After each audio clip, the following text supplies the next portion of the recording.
तभी उसे बैंड बाजे की आवाज सुनाई दी, जैसे किसी की शादी हो रही हो। गौरव ने ध्यान से देखा तो पीछे से किसी की बारात आ रही थी। वहां बहुत चकाचौंध थी। उन्हें देखकर गौरव की जान में जान आई।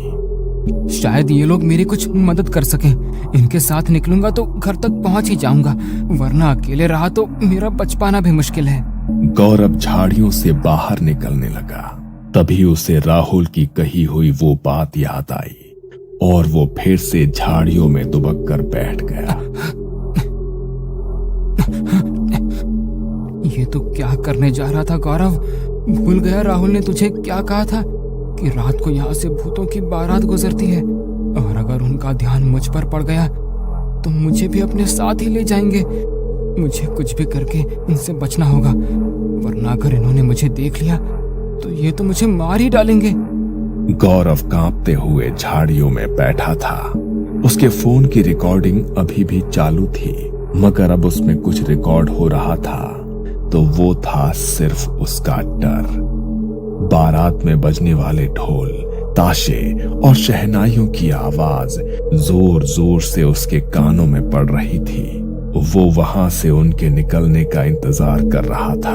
अभी उसके कानों में पड़ रही ढोल, ताशों और शहनाइयों की आवाज अचानक से बहुत तेज हो गई। उसने अपने कानों पर हाथ रखा, मगर उसके कानों से खून बहने लगा।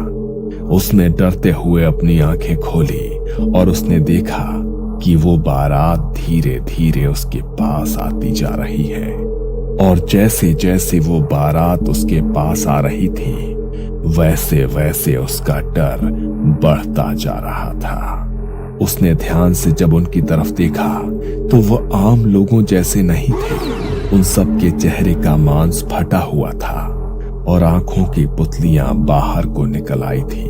पैर पीछे की तरफ उल्टे मुड़े हुए थे और सबके चेहरे पर शैतानी हंसी छाई हुई थी। गौरव खुद को उनकी नजरों से बचाने की कोशिश कर रहा था, मगर तभी उनमें से एक का ध्यान गौरव की तरफ पड़ गया और वो उसे देखकर भयानक तरह से मुस्कुराया।